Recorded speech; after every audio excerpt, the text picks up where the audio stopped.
बिस्मिल्लाहिर्रहमानिर्रहीम, अस्सलाम वालेकुम। आप देख रहे हैं स्ली पॉइंट और मैं हूं आपका मेज़बान आसिफ खान। पाकिस्तान सुपर लीग के मुकाबले जारी हैं। कल 12वां मैच हुआ, मुल्तान सुल्तान ने जीता और लाहौर कलंदर्स को शिकस्त हुई। उस पर बात करेंगे, और भी मौज़ूआत हमारे साथ हैं, उस पर भी हम बात करेंगे। हमारा पैनलिस्ट बड़ा तगड़ा है आज हमारा पैनल। उसमें सबसे पहले बैठे हैं हारिस खान साहब। बहुत बड़ा नाम है पाकिस्तान का। पाकिस्तान से नहीं खेल पाए लेकिन डोमेस्टिक क्रिकेट में बेशबहा विकटें इन्होंने हासिल की, 400 प्लस विकटें हासिल की। ऑफ स्पिनर हुआ करते थे अपने ज़माने के। उसके बाद फिर कोचिंग में आया और कोचिंग में क्या इन्होंने ज़बरदस्त किस्म की क्वालिफ़िकेशन कोचिंग में भी हासिल की और हाईएस्ट क्वालिफ़िकेशन लेवल 4 कोच हैं ये। उस पर भी इनसे बात करेंगे। और रिसेंटली एक फ़र्स्ट क्लास टीम के भी हेड कोच थे, HEC, जो कि फ़र्स्ट क्लास के लिए, उस पर भी बात करेंगे। हारिस भाई अस्सलाम वालेकुम, कैसे हैं?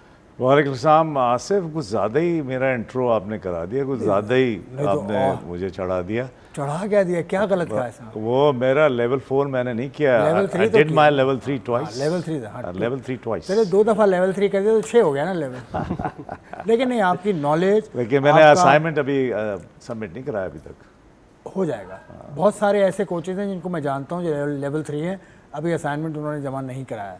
अच्छा, चलें, खैर ये भी बात करूँगा। और दूसरा, आपका जो आपसे जो मैंने सीखा है, आप एक्सप्रेशन आपका जो है, जो आप ट्रांसफ़र करते हैं ना चीज़, वो आसानी से समझ में आ जाती है मुझ जैसे इंसान को। तो जो खिलाड़ी हैं वो तो आसानी से ये मैं भी बताऊंगा ये मैंने कैसे सीखा। चलें, ठीक है। दूसरे साहब हमारे साथ, वो यंग हैं और रिपोर्टिंग की फील्ड में कोई 5-7 साल उनको हो चुके हैं। और मैं उनके बारे में एक बात आपको बताऊंगा कि जब भी मैं स्टेडियम जाता हूं, चाहे मैच हो रहा हो या ना हो रहा हो, ये अपना लैपटॉप लेकर बैठे होते हैं। Means he is a one who has been covering domestic cricket as well. International cricket तो हम सब करते हैं, लेकिन डोमेस्टिक क्रिकेट पे ऐसी नज़र इनकी, इनके साथी हैं, उज़ैफ़ा हैं, मुज़म्मिल हैं, अली हसन हैं, इनको देख के मुझे बड़ी खुशी होती है कि यंगर लॉट यानी मुस्तकबिल of journalism is in safe hand, मैं ये कह सकता हूँ। एहसान खान साहब मेरे साथ बैठे हैं। कैसे हो एहसान? अल्हम्दुलिल्लाह, thank you so much Asif भैया, आपने इनवाइट किया। मैं बड़े अच्छा लगा आपके साथ। कौमी लिबास में आप हाँ, बैठे हैं। बिल्कुल कौमी चैनल है तो इसलिए कौमी लिबास। बहुत शुक्रिया आपकी आमद का। हारिस भाई, आपसे शुरू करता हूँ। मुल्तान सुल्तान ने कल बहुत शानदार परफॉर्मेंस दी है, 228 रन पहले बना लिए। मैच की समरी भी आपकी नज़र करता हूँ टीवी पर आई चाहती है। मैच की समरी भी 228 रन बनाए मुल्तान सुल्तान ने, और उसके जवाब में लाहौर कलंदर्स की टीम 195 रन बना सकी 9 विकेटों पर। और बड़ा ही हाई स्कोरिंग गेम था ये। इसमें जो हाईलाइट है वो यासिर की परफॉर्मेंस है। उन्होंने 87 रन किए, इफ्तिखार ने 40 नॉट आउट किए, उसके अलावा रज़ा ने 50 रन किए लाहौर कलंदर्स की तरफ से। और ये है समरी, लाहौर कलंदर्स को शिकस्त हुई और मुल्तान सुल्तान ने 33 रन से मुकाबला जीता। और मुल्तान की ये पहली कामयाबी है इस टूर्नामेंट की, और अपने घर पे वो जीतने में कामयाब हुए। तो मुल्तान की अगर बैटिंग देखें तो यासिर खान आउटस्टैंडिंग। जी हाँ, अब यासिर के बारे में काफ़ी बातें हुई हैं। कल उसने बहुत ही उम्दा बैटिंग का मुजाहरा किया है और पहला मैच गालिबन खेला है जी ये वहाँ से। और एक हम तो यही कहेंगे, चूँकि स्कोर कर दिया उसने, तो एक अच्छी चेंज थी। यंगस्टर है जो कि हालांकि उसको ज़्यादा एक्सपीरियंस नहीं है, अभी 4 ही फर्स्ट क्लास मैच खेला है गालिबन, और T20 में थोड़ा ज़्यादा खेला है। जो उसकी ख़ास बात जो मुझे नज़र आई कि उसका सेटअप जो है ना, जो उसका स्टांस है वो बड़ा बैलेंस है, अपना बैलेंस होके खड़ा होता है। जो एग्जीक्यूशन ऑफ शॉट जो थी ना, अगर आप देखें कल की इनिंग को अगर मेमोराइज़ करके फिर उसको रिकॉल करें तो बहुत ही शानदार बैटिंग की है। ये देखें, पुल शॉट ये था, इससे पहले ऑन जो खेली थी बहुत ही उम्दा शॉट था। और आपके प्रीमियर फास्ट बॉलर्स पे जो है बहुत ही उम्दा शॉट्स लगाएं, शाहिन शाह अफरीदी पे और जमान खान पे। तो ये एक बहुत अच्छी शुरुआत है इस बैटर की, यंगस्टर की। अब देखना ये होगा कि ये यंगस्टर जो है किस तरह से आने वाले मैचेस में अपने आप को जो है शेप अप करता है। और अल्लाह करे कि ये करे। लेकिन हमारे यहाँ, मैं हमेशा से आसिफ इस बात का एडवोकेट रहा हूँ कि जितने भी यंगस्टर हैं हमारे, बेसिक की तरफ जाएं। बेसिक हमेशा मैं कहता हूँ फर्स्ट क्लास क्रिकेट की तरफ, जहाँ लॉन्गर वर्जन की क्रिकेट है, जहाँ सीखने को बहुत मिलता है, जहाँ 5 एस्पेक्ट हमेशा मैं हर प्रोग्राम में एम्फसाइज करता हूँ, जोर देता हूँ इस बात को कि 5 एस्पेक्ट जो है ना, जो टेस्ट, आप टेस्ट मैच की जो बात करते हैं, टेस्ट मैच है 5 दिन का टेस्ट में, उसमें क्या चीज़ें टेस्ट हो रही होती हैं? आपकी जो है फिज़िकल फिटनेस चेक हो रही होती है, आपकी टेक्निक चेक हो रही होती है, आपकी टैक्टिक्स चेक हो रही होती है, आपका मेंटल टफनेस चेक हो रही होती है और आपका लाइफस्टाइल। ये 5 चीज़ें हैं जो कि ये बहुत ज़रूरी हैं किसी भी एक अच्छे एथलीट के लिए कि ये उस क्वालिटी की हों जिस ठीक है। क्वालिटी में वो रिप्रेजेंट कर रहा इस है। सीज़न में ये पीटीवी से खेले थे फर्स्ट क्लास, पहले ही मैच खेल के ये स्ट्राइक कैंप में चले गए थे, तो उसका असर पड़ा इन पर या नहीं वो मैं आपसे जानूंगा। लेकिन एहसान की तरफ बढ़ता हूँ। एहसान, कराची में मुकाबले आपने देखे, अब मुल्तान ने मैच हुआ, अब मुल्तान की पिच आपको कराची के हिसाब से थोड़ी सी शायद बैटिंग फ्रेंडली लगी कल का मैच के हिसाब से, अंदाज़ा आपको हुआ? देखिए, उसके ऊपर शाहीन ने एतराज़ भी किया है पोस्ट मैच में। उन्होंने कहा कि हमारे जो स्पिनर्स हैं उनको हेल्प नहीं मिली और जिस तरीके से हमारे बॉलर्स चाह रहे थे कि उन्हें थोड़ी बहुत हेल्प मिली तो उस तरीके से नहीं हुआ। ये बाकायदा कप्तान ने पोस्ट मैच में कहा है। तो बैटिंग फ्रेंडली बिल्कुल थी। और जैसे आपने कराची का कहा, कराची में आपने देखा था ऑस्ट्रेलियन सॉइल पे जो लास्ट 2 मैचेस हुए, बॉलर्स के लिए अच्छा खासा उसमें हेल्प रही, लेकिन बैटर्स वहाँ पर परेशान नज़र आए। पहले मैच में तो बहुत ज़्यादा परेशान थे, फिर दूसरे मैच में भी ज़ल्मिया आपने देखा अच्छा खासा स्ट्रगल करी थी। बाबर आजम 2 दफ़ा जो है वो वहाँ पर बचे। तो एक वहाँ पर मुश्किल ज़रूर थी कराची में लास्ट 2 मैचेस में। लेकिन कल की पिच आप भरपूर अंदाज में कह सकते हैं कि बैटिंग फ्रेंडली थी। जिस तरीके से वहाँ पर 228 रन बने, उसके बाद फिर लाहौर भी अच्छे सेटअप में रिदम में जाता था। अगर सैम बिलिंग्स वहाँ पर शायद आउट ना होते तो हो सकते हैं चेज़ भी कर जाते। तो वो जो एक बैटिंग वहाँ पर छक्के लगे, तो बॉल मिडल हो रहा था अच्छा खासा वहाँ पर बैटर्स के लिए। मुझे वहाँ पर कोई परेशानी नज़र नहीं आई। और मैं जो बात ये कर रहे थे, मैं एक बात ज़रूर करना चाहूँगा यासिर के हवाले से। ख़ासकर जो है यासिर, आपके जो लड़का है, ये आपको पता है अंडर 19 में 3 दफ़ा ट्रायल दिए हैं इसने और अच्छा। ये जी फेल हुआ है, सेलेक्ट नहीं हुआ। बड़े हम्बल बैकग्राउंड है इसका और ये बीच में कोशिश कर रहा था कि किसी तरीके से बतौर लेबर मज़दूर जो है वो दुबई चला जाए और वहाँ जाकर कोई मज़दूरी कर ले, छोटा मोटा काम कर ले। और ये इसने अपना पासपोर्ट वगैरह भी रेडी करवा लिया था कि मैं वहाँ जाऊँगा, काम करूँगा, यहाँ मेरा मुस्तकबिल अब नहीं है। तो एक बार फिर से वो आया वापस आकर, जिस तरीके से उसको एक अच्छा मोमेंटम मिला है पहले मैच में ही। तो बड़ा हम्बल बैकग्राउंड है बच्चे का, लेकिन जिस तरीके से कल उसने परफॉर्म किया एक बार फिर नज़रों में आया। मुझे लगता है अगर उसको खिला दिया है तो अब थोड़ा सा कंटिन्यू करना चाहिए, उसको लंबा थोड़ा टाइम देना चाहिए। और सलाहियत है, मौजूद है उस लड़के के अंदर, पोटेंशियल है। अगर लंबा खिलाएंगे तो हो सकता है आगे जाकर बहुत काम आए, न सिर्फ फ्रेंचाइज क्रिकेट में बल्कि आगे जाकर इंटरनेशनल क्रिकेट भी खेल सकते हैं वो। बिल्कुल हारिस भाई, जो एहसान ने बात बताई कि ये दिल छोड़ बैठा था अपना, तो ये मतलब पीसीबी की अब जिम्मेदारी है।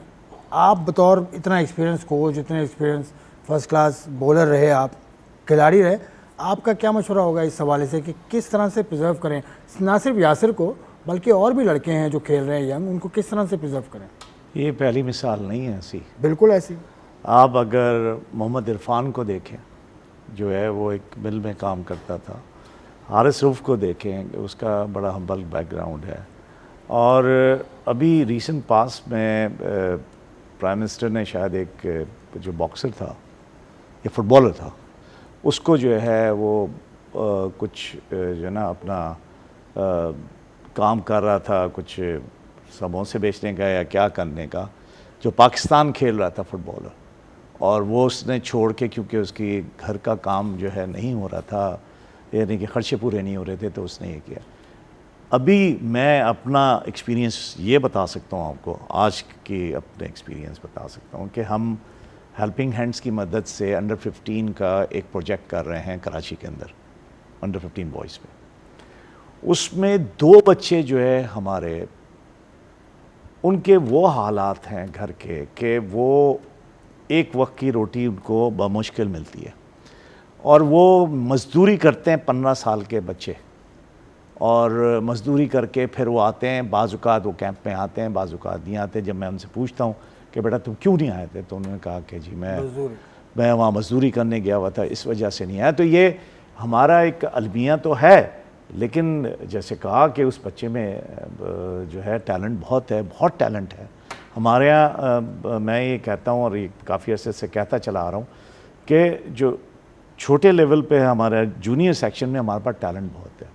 उस टैलेंट को जैसे अंडर 15 से अंडर 17 चले गए, अंडर 17 से अंडर 19 चले गए, अंडर 19 के बाद से इनको जो उनकी नेटिंग करना है जो है ना, वो हमारे पास शोबा थोड़ा सा कमज़ोर है, जो कि हमें करना। अंडर 19 के बाद जो बच्चा निकल जाता है, अब उसको ढूंढते ही रहते हैं कि कहाँ गया वो। तो उसका ज़रूरी है कि उस पर नज़र रखी जाए उन बच्चों पे, और जो रीजन है उनको अपने साथ रखें। अभी पैसा तो पाकिस्तान क्रिकेट बोर्ड के पास बहुत है माशाल्लाह, तो इस चीज़ पे काम करना होगा। और नो डाउट के जैसे हम्बल बैकग्राउंड से आ रहे हैं, ये हमारे लिए नया नहीं है, क्योंकि हमारी है थर्ड वर्ल्ड कंट्री है और इस वजह से पावर्टी हमारे पास बहुत ज़्यादा है। और जैसे कि रिसर्च भी कहती है कि जी आप काफ़ी नीचे हैं, तो ये बच्चे आते हैं इसी हम्बल बैकग्राउंड से। अच्छी बात है। मोहम्मद रिजवान, उसकी परफॉर्मेंस भी कल नज़र आई, कुछ शॉट जो मारे हैं उसने हारिस रऊफ को, शाहीन को, मतलब एक टांग निकाली और उसने शॉट्स खेले, तो ये पिच की मदद थी या रिजवान फॉर्म में आ चुके हैं, कुछ ऐसा लगता है? देखिए रिजवान ने जो पहला मैच यहाँ पर खेला था, यहाँ भी उन्होंने बहुत अच्छी उनकी बैटिंग रही थी और वहाँ पर भी वो बैटिंग तो उनकी अभी तक उस तरीके से हमें नज़र नहीं आया कि कहीं उन्हें मसला हो रहा हो या कहीं बार वो रन्स बनाने में उन्हें मुश्किल हो रही हो। तो बैटिंग तो वो बहुत अच्छी करे और इन पिचेस पर तो आपको मालूम है कि जिस तरीके से रिजवान जो है वो बैटिंग करते हुए आ रहे हैं, बहुत कमाल की बैटिंग है। लेकिन वहाँ पर उन्हें अच्छी खासी हेल्प मिली है यासिर की मदद से। अगर यासिर ने वहाँ पर तेज़ खेलना शुरू किया तो एक अच्छा खासा आपका जो प्रेशर होता है वो रिलीज़ हो जाता है। अगर आपका साथ का यंगस्टर आपको एक भरपूर वहाँ पर स्ट्राइक रेट के साथ छक्के लगाए, चौके लगाए और आपके शाहीन को, हारिस को या जमान को जो है वो अच्छे खासे रन्स बना रहा हो, तो वहाँ पर हेल्प मिलती है और रिजवान ने उसका भरपूर फ़ायदा उठाया। और एक जो उनका बड़ा बेहतरीन सिक्स था वो बड़ा उसको जो है वो अभी तक 90 प्लस मीटर्स गया, बड़ा कमाल, मतलब देखने के काबिल था। तो एक अच्छी उनकी इनिंग रही है, ओवरऑल बड़ा अच्छा परफॉर्म करते हुए आ रहे हैं। हारिस भाई ये बताइए, बॉलिंग अगर देखें तो बॉलिंग में पाकिस्तान की बॉलिंग है, शाहीन शाह अफरीदी, इसका एवरेज बॉलिंग इकॉनमी 10.75, उसके अलावा जमान खान 22 इकॉनमी जमान की, हारिस रऊफ की बॉलिंग अगर देखें तो उसकी इकॉनमी 18 की। तो ये पाकिस्तान के बॉलर्स हैं, पिच जैसी भी हो। काफ़ी बात हो रही है। अब मैं लफ्ज़ यूज़ करूँगा so called premier fast bowler, so called कहे जाते हैं। नहीं, खुद कहता है वो इश्तिहार की बात। कहाँ है परफॉर्मेंस? आप यहाँ कहाँ से चलोगे? आप एशिया कप से चलना शुरू करो जो प्रीवियस श्रीलंका में हुआ था, फिर उसके बाद वर्ल्ड कप खेलने गए थे, फिर उसके बाद फिर अमेरिका खेलने गए, फिर यहाँ भी चल रहा है सिलसिला, अभी न्यूजीलैंड से भी होके आए। आपने 2 टेस्ट सीरीज़, एक बराबर कर ली, एक इंग्लैंड से जीत ली, श्रीलंका से हार गए। आपने अपने मतलब की फास्ट ट्रैक बनाए जो कि बांग्लादेश आपको हरा के चला गया। आपने जो है ना स्पिनिंग ट्रैक बनाया इंग्लैंड के ख़िलाफ़ और वेस्ट इंडीज़ के ख़िलाफ़। वेस्ट इंडीज़ आपको हरा के चली गई पाकिस्तान के अंदर। मैं तो पुराने वक्तों की बात करता हूँ, वो तो बहुत क्वालिटी स्पिनर था। लैंडस्केप्स एक बहुत ही अच्छा स्पिनर होते थे, वो बहुत ही क्वालिटी स्पिनर थे वो। लेकिन हम जो है फास्ट बॉलिंग में खेलने में और स्पिन बॉलिंग खेलने में हम टेक्निकली जो है ना हम डिटीरिएशन का शिकार है। जहाँ तक आपने बोला कि फास्ट बॉलिंग, मुझे तो हैरानी होती है कि इनकी पिचिंग एरिया पे इन सब को कोचेस जो है बताते हैं कि इस पिच का बिहेवियर ये है, इस पे लास्ट जो 5 या 10 मैचेस हुए हैं यहाँ बॉलर्स ने इधर जगह पे गेन किए और बैट्समैनों को मुश्किल हुई है या बैटर आउट हुए हैं, यहाँ पे पिच हुई बॉल को। देखो लाइन हमेशा एक जैसी रहती है। आपने देखा होगा कि जो कि ऑफ स्टंप के बाहर एक छोटी सी वाइट लकीर लगी होती है, वो एम्पायर्स के लिए होती है कि एम्पायर्स ये देख रहे होते हैं कि बॉलर जो है वो अंदर तो नहीं आ रहा, 5 फीट के एरिए के बाहर जो है वो उस सीध में तो नहीं है, वो डेंजर एरिया होता है। तो एक बेसिक चीज़ ये है कि आपने उस सफ़ेद लाइन का निशाना लेके गेंद करनी है, सीध वही रहती है। पिचिंग एरिया पिच के हिसाब से डिफरेंट होता है, उसके पिच के बिहेवियर के हिसाब से।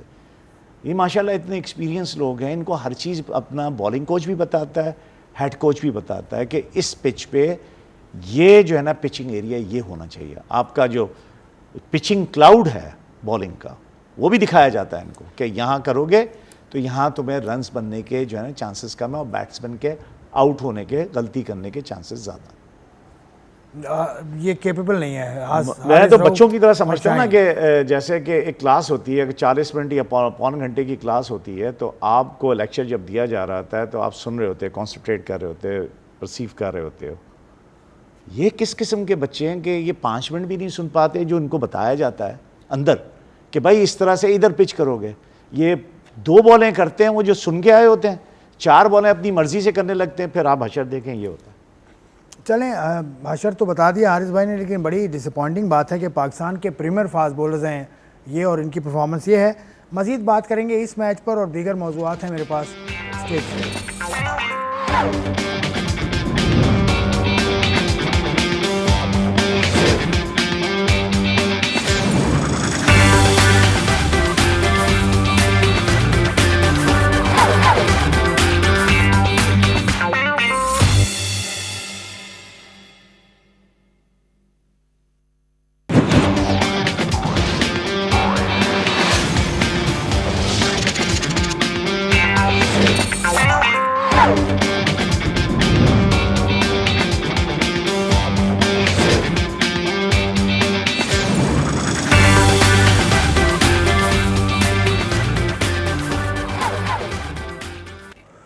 प्रोग्राम आप देख रहे हैं सिली पॉइंट। ब्रेक हमने लिया और ब्रेक के बाद हम वापस आ गए। और एहसान, आपसे मैं बात शुरू करूंगा। जो हारिस भाई ने बताया शाहीन की कमज़ोरी, हारिस रऊफ़ की कमज़ोरी, लेकिन ये कमज़ोरी बाबर की नज़र आ जाती है। सबको इतना शोर होता है।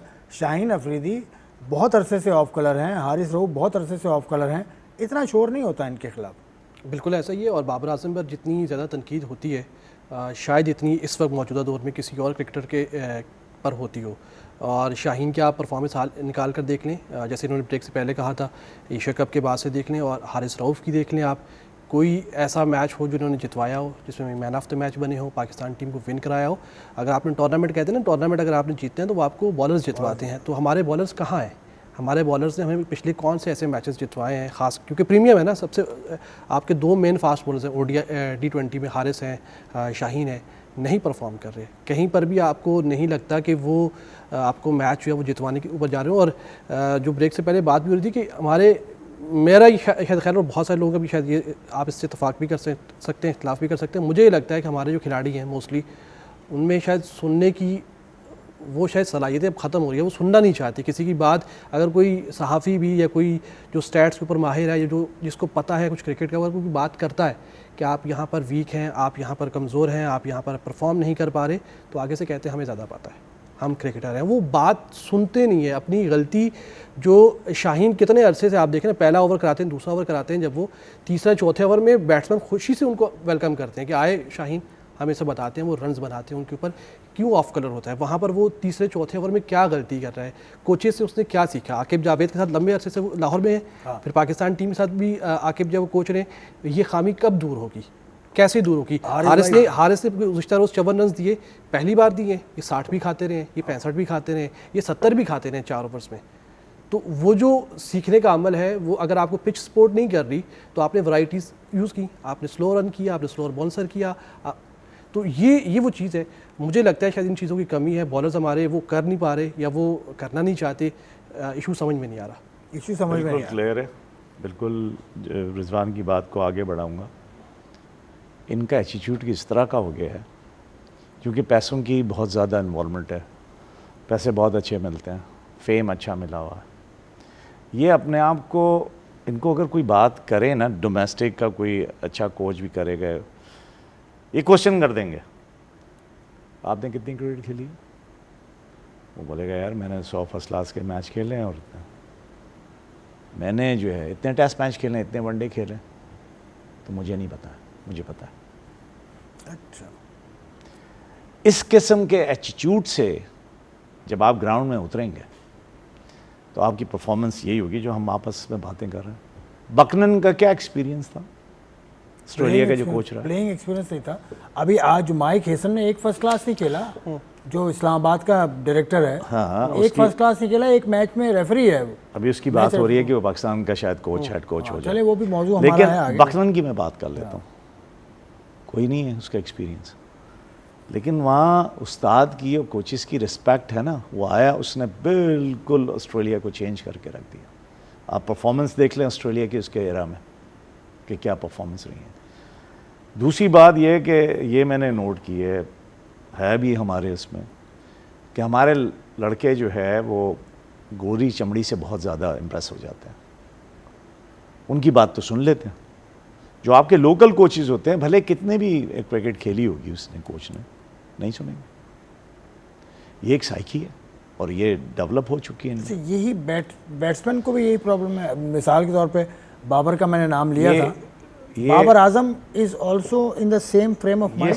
मैं इंडिविजुअल का नाम नहीं ले सकता, लेकिन मेजॉरिटी की मैं आपको सोच बता रहा हूँ कि तुमने कितनी क्रिकेट खेली है, मुझे बता रहे हो। मेरे सामने एक वाक़या हुआ ना, एक कोचिंग कैंप लगा हुआ था, मुझसे कहा गया कि जी हारिस बोर्ड ने कहा कि इन स्पिनर्स को जो है, पाकिस्तान के अच्छे स्पिनर्स थे, एलीट स्पिनर्स, इनको थोड़ी समझ दो, पिच का पढ़ना बताओ कि किस तरह से, वेरिएशन का बताओ कि वेरिएशन कैसे होगी, किस तरह से करेंगे, कहाँ पिच करेंगे, पिच का बिहेवियर कैसे चेक करेंगे। और जब बात हुई तो एक साहब पाकिस्तान के एलीट स्पिनर में शुमार होता है उनका, तो मुझे कहते हैं मैं इससे सीखूंगा। मेरे कलीग के बारे में कहते हैं, वो भी पाकिस्तान से खेला हुआ, कहते हैं मैं इससे सीखूंगा। मैंने कहा क्यों, क्या हुआ? कहते ये बताएगा मुझे। तो मैंने कहा हाँ क्यों, क्या हुआ इसमें? कहता है हारिस भाई मैंने इतने टेस्ट मैच खेले हैं और इतने आउट किए मैंने, ये मुझे क्या बताएगा? फिर मैं उसको ले गया थोड़ा सा समझाने के लिए कि भाई देखो कौन ये बात कह रहा है, ये नहीं देखो क्या बात कह रहा है, इसको जो है परसीव करो। ज़रूरी नहीं है, एक मैंने मिसाल दी, वो यहाँ पर मिसाल देना मुनासिब नहीं है, वो ऐसी थी मिसाल उसको मैंने दी कि भाई ये देखो इस तरह से है, और अगर ये तुम सीख सकते हो, ये नहीं देखो कि कौन क्या कैसे कर रहा है, वो क्या कर रहा है, वो देखो तुम्हें मैसेज क्या आ रहा है, अगर उससे कुछ सीख सकते हो तो ले लो उस बात को, उसको समझ लो क्या कह रहा है वो, अगर काम की बात है तो। अब ये सोच होगी तो आप कहाँ खड़े? वो इसलिए कहता हूँ ना कि आपके पास जो एजुकेशन की कमी है, आपकी डेवलपमेंट में कमी है, आपको जो NCA बनाया गया है आपकी रेक्टिफिकेशन के लिए बनाया गया ना, एक लैब बनाई गई थी, NCA बनाया गया था, लोग हैं उसके अंदर। अब आप मुझे बता दें कि लेवल 3 या लेवल 4 किए हुए कोच हैं, आई एम सॉरी टू से, कि इनकी जो है असेसमेंट कैसे होती है, किस तरह से असेस, कौन लोग असेस करते हैं, उनकी जो लोग असेस करते हैं। साहब हेड ऑफ कोचेज हैं, वो असेस करते हैं। इससे पहले उन्होंने किए थे देखो शायद सकलैन मुश्ताक के साथ मिलकर। मैं एक बात बताऊं, आपको शायद नहीं पता, मुझे एक्सपीरियंस है। शाहिद असलम टैलेंटेड आदमी है, बिल्कुल, इसमें कोई दाद नहीं है, वो एजुकेटेड आदमी है। अब बात यह है कि शाहिद को आपने जब लिया था तो NCA में लिया था, प्लेयर्स डेवलपमेंट प्रोग्राम और कोचेस डेवलपमेंट प्रोग्राम में, तो क्या उससे काम लिया गया? वो काम लिया गया? मुझे नहीं पता, उनको विमेन में भी कभी विमेन में डाल दिया गया, कभी NCA में जो उसको मेन काम था वो कोचेस डेवलपमेंट का काम था। जितने भी कोचेस यंग क्रिकेटर्स जो रिटायर होने के बाद जा रहे हैं, तो पाकिस्तान में कोचेस जो है वो प्रिपेयर करने थे आपने, यंग लॉट को ले, जैसे यंग लॉट को आपको एम्पायरिंग में लेके आ रहे हैं, इसी तरह प्रिपेयर करने थे आपने। तो उसकी जॉब असाइन की गई थी, आपने उसको जो है लोगों ने अपनी जो है PR पे और अपने आप को आसान समझते हुए, क्योंकि वो अच्छा देख लेता है, प्रोग्राम अच्छे बना लेता है, लैपटॉप पे काम ठीक करता है, अपनी रिपोर्ट सारी सही करता है, सेशन प्लान आपको सारे बना के रखता है, तो मेजॉरिटी में जो लोग आते हैं वो उसको अपने साथ रखते हैं कि आ जाओ as a batter, as a assistant coach आ जाओ, असिस्टेंट बैटिंग कोच आ जाओ या असिस्टेंट मैनेजर आ जाओ। तो कुछ ना कुछ, तो मेरा सिर्फ यही है, बोर्ड से रिक्वेस्ट भी है कि शायद को यूटिलाइज करें उधर।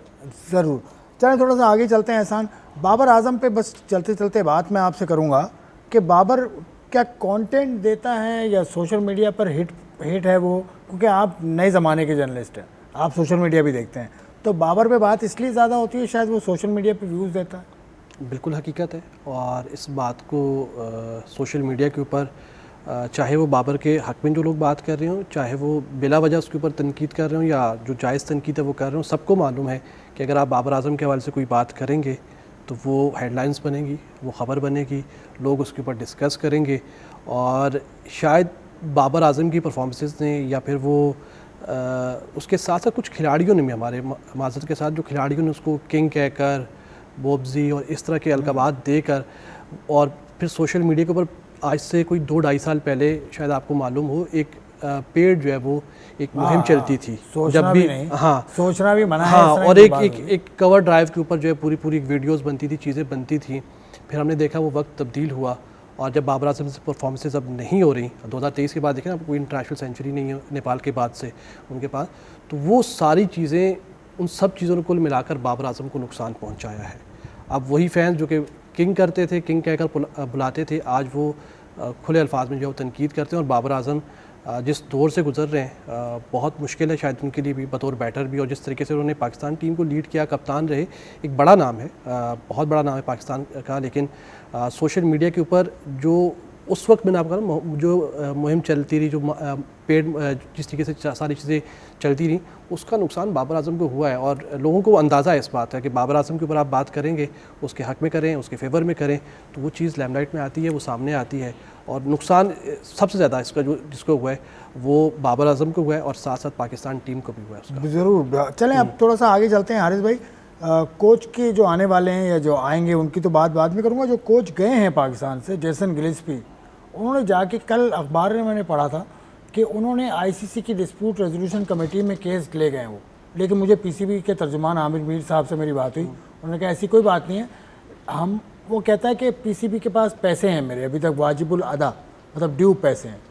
तो इस हवाले से पीसीबी का मौका भी मैंने लिया। पीसीबी ने कहा क्योंकि वो कॉन्ट्रैक्ट अपना बीच में छोड़ कर गए थे तो 4 महीने का नोटिस उन्होंने नहीं दिया था, तो हम पैसे क्यों दें उसको। बिल्कुल वो बात सही कह रहे हैं कि आप जब कॉन्ट्रैक्ट साइन करते हैं, आपने भी पीटीवी से कॉन्ट्रैक्ट साइन किया होगा, तो कोई बेसिस होंगे जब आप छोड़ेंगे तो आप एडवांस में उनको बताएंगे। तो जिस तरह से अगर गिलेस्पी का कॉन्ट्रैक्ट था और पीसीबी के तर्जुमान ये बात कर रहे हैं कि 4 महीने पहले उनको इंटीमेट या इन्फॉर्म करना चाहिए था कि मैं जो है इस 4 महीने आप पहले बता रहा हूँ कि मैं नहीं कंटिन्यू करूँगा, तो उन्होंने ऐसा किया नहीं और फिर उनको फारिग कर दिया गया। तो जिसकी बेसिस पे वो ये कह रहे हैं कि नहीं मेरे पैसे थे। एक चीज़, 2 चीज़ें और वो कह रहे हैं, वो ये भी कह रहे हैं कि जब मेरी जो है वो जब सीरीज़ जीते थे इंग्लैंड से, तो उसके भी जो है वो सीरीज़ जीतने वाले पैसे, और जो ऑस्ट्रेलिया से वनडे जो जीते हैं वो भी पैसे जो है ना वो भी नहीं दिए गए मुझे। वो उनके मेरे ख्याल से वो जायज़ दे देंगे। पीसीबी ने ये कहा, वो जायज़ बात है इनकी। लेकिन मैं ये समझता हूँ कि वो पीसीबी का ये स्टांस सही है कि आपको कॉन्ट्रैक्ट साइन हुआ था तो 4 महीने पहले उनको इन्फॉर्म करना चाहिए था कि मैं अब कंटिन्यू नहीं करूँगा। पीसीबी से आपकी भी बात हुई होगी। पीसीबी ये कह रहा है कि कुछ पैसे का मामला है लेकिन इतना बड़ा नहीं है जितना वो बता रहे हैं। उससे पहले का मामला है, जिस तरीके से वो गए और जो एक माहौल बनाया गया उनके जाने का, वो सबको अंदाज़ा है। आपको जब उनको फारिग कर रहे थे, उनके जो असिस्टेंट थे ऑस्ट्रेलिया के, बगैर बताए जैसन के जो है उनको फारिग कर दिया गया। फिर एक पूरा एक माहौल आकिब जावेद को लाने के लिए बनाया गया। तो उस सारे माहौल में मेरा नहीं ख्याल कि जैसन काम कर पाते। एक वो पूरा माहौल क्रिएट किया गया है, मुझे ये लगता है, मेरी राय है कि वो सारा माहौल इसीलिए क्रिएट किया गया कि खुद से छोड़ दें। क्योंकि आपको पता है कि जब आप लीगल आते हैं, कॉन्ट्रैक्ट पर आते हैं, तो फिर बहुत सारी कॉम्प्लिकेशंस होती हैं, फिर आपको वो चीज़ें सारी अदा करनी होती हैं। तो वो एक माहौल बनाया गया उनके लिए और वो उस तरीके से गए हैं। और उनके पैसों वाला शायद मामला हल हो जाए, पीसीबी अगर दे भी दे, कोई इशू नहीं, ना भी दे, वो एक अलग मामला है। लेकिन जब इंटरनेशनली जब खबर जाती है तो बहुत मनफी आपके क्रिकेट के ऊपर जब उस सवालात उठते हैं। आप देखें, अब आप हेड कोच की तलाश कर रहे हैं एक नए, तो आपके पास मुझे नहीं लगता माइक के अलावा, अगर माइक हैसन अगर इनकार कर दे या कुछ की इंटरनेशनल कमिटमेंट आ जाए, कहीं और चला जाए, या वो फैमिली की वजह से किसी भी वजह से अगर वो नहीं आता या उसके मामला नहीं बनते पीसीबी के साथ, तो कोई क्या बड़ा नाम आपके पास आएगा मौजूदा सूरत में। जिस तरीके से आपने मिकी आर्थर को पहले लाए, फारिग किया, फिर आप मिकी आर्थर को दोबारा लेकर आए, जिन लोगों को साथ बिठाया उन्होंने उसको फारिग करा के वो आकर बैठ के, फिर गैरी को लेकर आए, साथ में आप जैसन गिलेस्पी को लेकर आए, फिर जो पीछे बैठे थे फिर उन्होंने उसको फारिग कराया, खुदा के कोच आगे, अब वो पीछे जा रहे हैं, फिर नए सिरे से आप कोच ला रहे हैं। गैरी का तो मुझे पता है, गैरी कोई ऑनलाइन कोर्सेज भी कराते थे जो कि उनको मना था, ऑन जॉब वो कहीं और भी काम कर रहे थे। ये मुझे पता चला है, पीसीबी के ज़राए हमारे बताते हैं। लेकिन आप ये जो कोचेस की बात जो कर रहे हैं, अभी तो उसका टाइम है, दरख्वास्त भी दे रहे हैं, मुझे लगता है आप भी दरख्वास्त दे दें। आप दे रहे हैं कि नहीं दे रहे? क्यों? अब आप लोग आगे नहीं आएंगे तो फिर फॉरेन कोच। देखिए, बात दरअसल ये है कि ये सामने बात मीडिया पे भी आ रही है और मैं भी समझता हूँ कि ऐसा होने लगा है कि आकिब इंटरेस्टेड नहीं है कोचिंग में रहने में। ठीक है, बिल्कुल सही बात है। और वो जो है हाई परफॉर्मेंस एकेडमी देखना चाह रहा है, वो हाई परफॉर्मेंस में जाना चाह रहा है उधर। ठीक है, आपके पास हाई परफॉर्मेंस पे जो है नदीम खान चले गए, तो उनकी जगह वो डायरेक्टर के तौर पे आना चाह रहे हैं उधर, वो देखना चाह रहे हैं। जहाँ तक आप बात कर रहे थे कि ये जो कोचेस चले गए और गिलेस्पी का जो इंसिडेंट हुआ है और र्यूमर्स जो आ रही हैं, जो बात की है रिजवान ने कि बड़ा गलत रैप हो जाती है पाकिस्तान की जब ये सारी चीज़ें। ये किसको कह रहे हैं आप? आपके जहन पे रिजवान, इनका नाम एहसान नहीं, एहसान मैं रिजवान कह लें आपको, ठीक है, माफी है। एहसान, सॉरी, आई एम सॉरी। तो क्या है कि जो ये बात कर रहे हैं कि पाकिस्तान का एक जो इमेज है वो बहुत गलत जाता है, बहुत गलत होता है, क्योंकि ये देखें ना, इसकी कंटिन्यूटी है इस चीज़ों की कि एक फ़ॉरेन कोच आता है, वो छोड़ के चला जाता है, फिर दूसरा लाते हैं आप उसको, वो भी छोड़ के चले जाता है, फिर तीसरा लाते हैं, वो भी छोड़ के चला जाता है। तो क्या है, क्या मसला है? मैं बता देता हूँ मसला क्या है। एक ब्रेक ले लूँ पहले, फिर मसला बता दूंगा मसला क्या है। छोटी सी तकरीर मैंने तैयार की है अपनी तरफ से भी कि सिर्फ कोचेस का मसला नहीं है, ये पाकिस्तान क्रिकेट बोर्ड का मसला है। अब छोटा सा बता दूं, 2 साल में पाकिस्तान क्रिकेट बोर्ड के सरबराहान के नाम सुन लें, नजम सेठी, ज़का अशरफ, उसके बाद मोहसिन नकवी साहब आए, उसके दरमियान में इंटरम भी एक साहब आए थे, उसके बाद और भी मैं आपको सब चीज़ें बताऊँगा। एक ब्रेक लेता हूँ, ब्रेक के बाद वापस आता हूँ।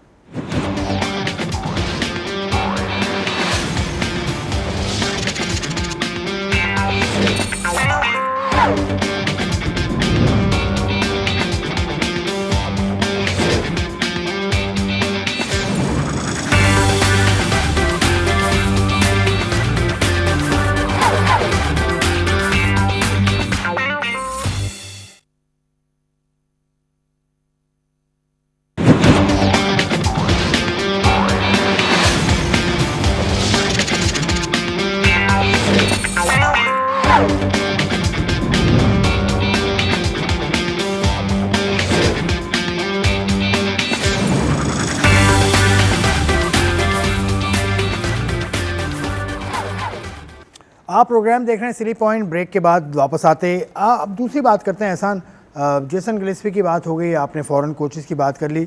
इस वक्त जो कोचेस का जो पाकिस्तान क्रिकेट बोर्ड ने इश्तहार दिया हुआ है, उससे पहले ही नाम आना शुरू हो गए यार कि माइक हेसन आ जाएंगे। माइक हेसन, जो मेरी इस्लामाबाद यूनाइटेड के एक सोर्स से बात हुई है, जो उसने कहा कि उनकी मुलाकात भी हो गई है मोहसिन नकवी साहब से, ऐसे ही, और मोहसिन नकवी साहब को उन्होंने बड़ा प्लान दिया है। अब बड़ा प्लान आकिब जावेद के होते कैसे एक्सेप्ट हो जाएगा, क्योंकि आकिब के बारे में ये है कि शायद वो जा रहे हैं NCA की तरफ। तो ये थोड़ा सा मुझे गड़बड़ लग रहा है हेसन का मामला। इस पे 2 बातें कहना चाहूँगा। पहले तो ये लिस्ट अब्दुल रहमान साहब आए कुछ 2 साल के दौरान। अच्छा, ये PCB में जो हारिस भाई ने सवाल अच्छा, मोहम्मद हफीज़ साहब आए, फिर उसके अलावा अजहर महमूद आए, जैसन गिलेस्पी, कैरी किस्टन, आकिब जावेद, जितने मैंने नाम लिए ये सारे दरख्वास्तें जमा कराने से पहले सेलेक्ट थे।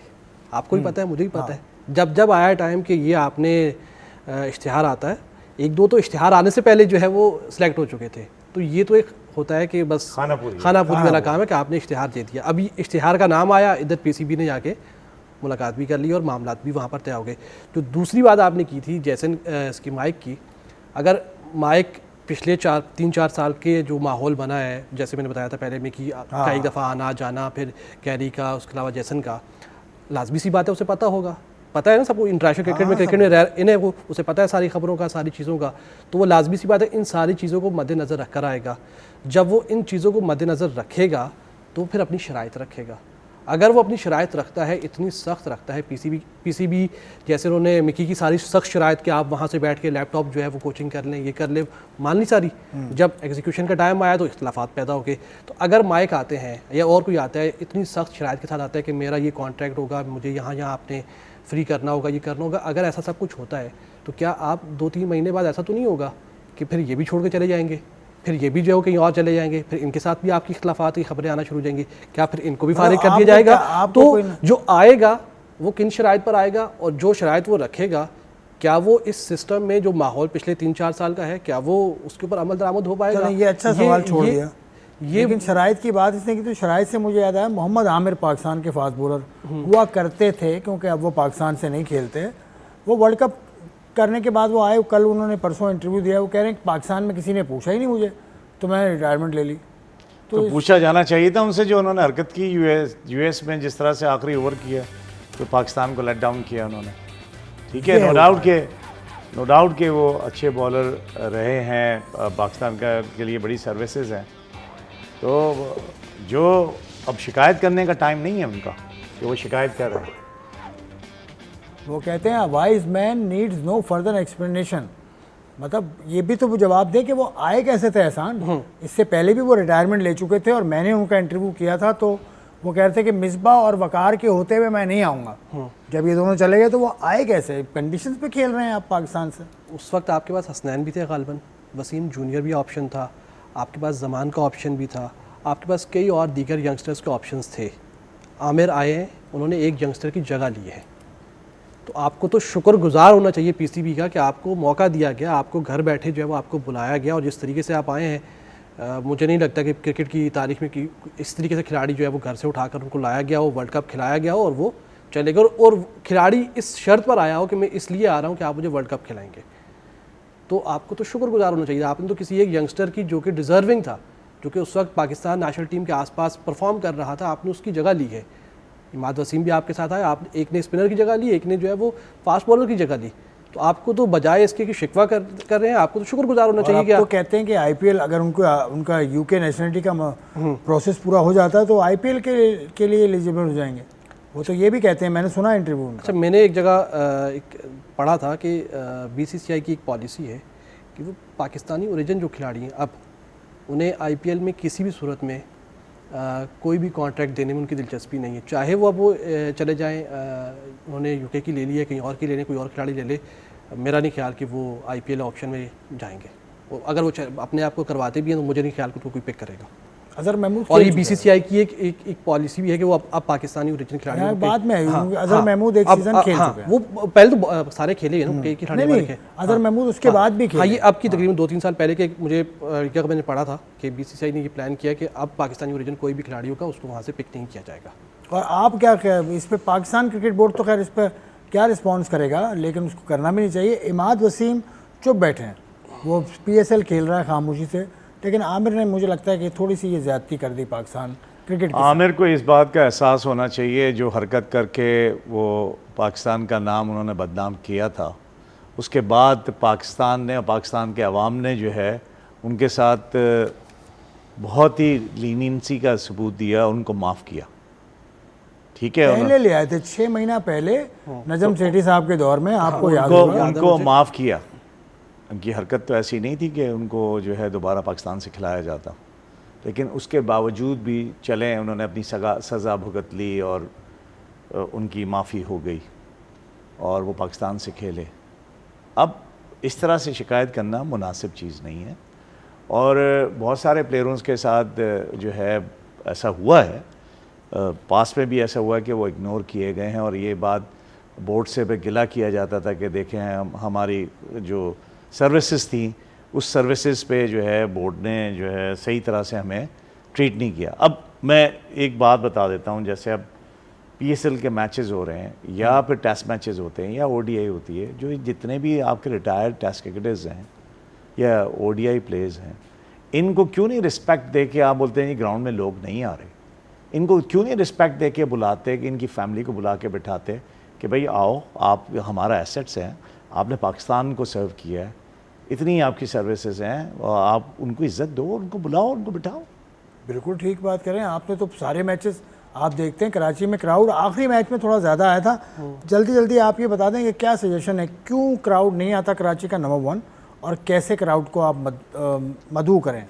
देखिए, सबसे पहले तो आपको स्टेडियम को बेहतर करना होगा, क्योंकि आपने जिस तरीके से कदाफ़ी को बेहतर किया है, वहाँ की रेनोवेशन हुई है, वहाँ का जो व्यू है वो बेहतरीन हो गया है। तो अब नेशनल स्टेडियम कराची की ये हालत है, आप इनक्लोजर में गए होंगे, मैं खुद बहुत दफ़ा गया हूँ, मुझे ये लगता है, मेरा पर्सनल एक्सपीरियंस है कि दुनिया का वर्स्ट व्यूइंग एक्सपीरियंस आपका, अगर आप व्यू के लिहाज से इससे बदतर एक्सपीरियंस कहीं भी नहीं हो सकता। पाकिस्तान के सारे स्टेडियम देखे वहाँ पर, और सबसे कोयटा का व्यूइंग एक्सपीरियंस बेहतरीन है, और सबसे ज़्यादा मेरी नॉलेज में, मेरी नज़र में पिंडी से अच्छा व्यूइंग एक्सपीरियंस किसी स्टेडियम का नहीं। वो बाउंड्री के बिल्कुल करीब है, बिल्कुल फैंस जो है बिल्कुल बाउंड्री के करीब बैठते हैं, और कदाफ़ी को भी उतना ही अच्छा उन्होंने कर दिया। तो पहले नंबर पर आपको इसकी रेनोवेशन करनी होगी, जो कि पाकिस्तान क्रिकेट बोर्ड प्लान कर रहा है कि फ़ेज़ 2 स्टार्ट करेगा वो आफ्टर पीएसएल, वो आपको करना है। और दूसरा, जो फैंस वहाँ पर आ रहे हैं उन्हें सहूलियात देनी होगी, उन्हें अंदर जाने में आसानी पैदा करें, उनके लिए उनकी पार्किंग के लिए इंतजाम थोड़े से बेहतर होने चाहिए।